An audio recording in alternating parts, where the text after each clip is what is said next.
You want it though? Where do I begin? I see the hate, they don't wanna see me win. Bank deposits, I got more coming in.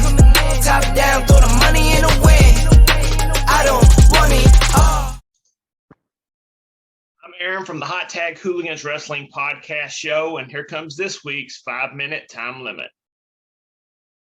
Let's start with AEW. This past Friday night, they debuted Rampage, their new 1-hour television programming, and let me just tell you, I'm a big fan of it. For that 1 hour, I was more entertained than I have been in a long time watching pro wrestling. Yes, there wasn't nothing very spectacular, but nothing was filler. The action was packed. It was a great night of wrestling. Great to see Christian Cage win the Impact World Championship. I thought that match was phenomenal. And now here we come. This Friday night, live from Chicago, Rampage, and the rumors of CM Punk's return. A few weeks ago, I said I didn't know how I was quite preparing for the return of CM Punk, but I'm ready for it now. I'm just going to tell you. That crowd is going to be raucous. There's so much you can do with CM Punk. The world of wrestling has actually missed CM Punk.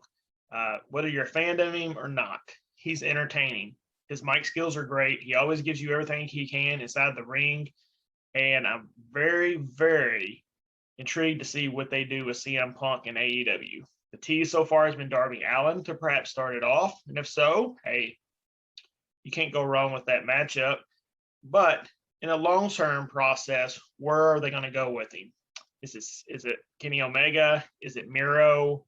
I'd try my hardest if I was AEW to give him matchups that we've never seen before and make them marquee. I don't know if I'd put him out there on Dynamite or Rampage every single week wrestling. I would make it such a big attraction that you'd really want to see it and maybe pay money at the pay-per-views to see it. So perhaps this week it's just his debut. He kind of gets into a spat with somebody and it kind of leads to All Out. So kudos to them for Rampage this past week once again. And CM Punk's coming, guys. I'm telling you now. We can't wait till Friday. Hey, another breath of fresh air this past week was Heels, the new Starz series. If you guys haven't checked out that show, Heels, yet, you need to. I'm just being honest with you. Whether you're a pro wrestling fan or not, I think this has a little bit of something for everybody. I've always been a Stephen Amell fan. I've been a huge Arrow fan and CW-verse fan for years. Andrew Ludwig does a great job on the show Vikings. I've always liked him as well. And I thought this show hit a little bit of home for me. You know, I'm from Kentucky, a small town, so I kind of feel for that small town vibe that the show kind of gave off. It's very intriguing with the storylines about the young upstart brother who's possibly on his way to the main companies. I also liked how they mentioned Vince McMahon. They also mentioned WCW in the show. And the older brother doing everything he can to hold on to, the family legacy there and the small town wrestling promotions. Again, if you all have not checked out Heels yet on Starz, it's a must watch. And finally this week, hey, look, it's the biggest party of the summer. It's Summerslam, Saturday night, live from Las Vegas. And let's just be honest here.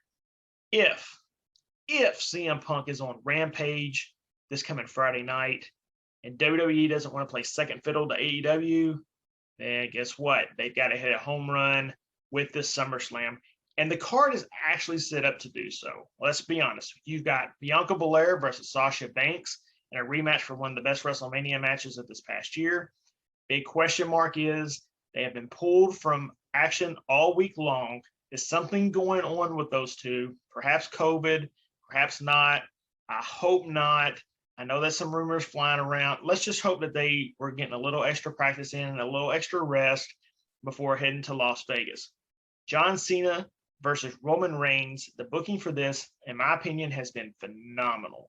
I do fully expect for Roman Reigns to win that match, but John Cena versus Roman Reigns will have a great storytelling, and I expect John Cena to bring his A game, and that'd be one of the best matches of the weekend.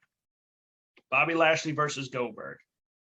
Needs to be kept really short. And if I'm the WWE, Bobby Lashley retains. The biggest question mark on that aspect of it is who's next for Lashley if that happens. They haven't really been building up a lot of challenges for Lashley, especially since Drew's no longer allowed to challenge.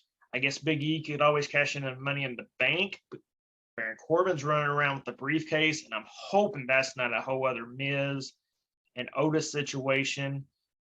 Also look for Damian Priest and Sheamus to perhaps steal the show this weekend. I'm really high on Damian Priest. Every time I watch him wrestle in big time matches, he always seems to deliver. And Sheamus is one of the most underrated MVPs of the year. And of course, can't go wrong with Seth Rollins versus Edge. That'll be the match of the weekend, in my opinion. I'm so proud of WWE for going back and telling the storyline from 7 years ago and bringing it back towards the forefront. Kudos to them. Here's to SummerSlam, and here's to a great overall weekend of wrestling. Hey, and that's all the time we have for this week. We appreciate all the support we continuously get from each and every single one of y'all. Make sure you hit the subscribe button. Head over to PWTs, pick up some of our merchandise.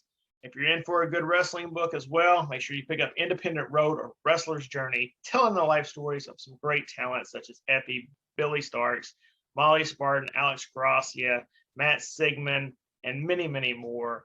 For all y'all out there, thank you all, and we'll see y'all later in the week.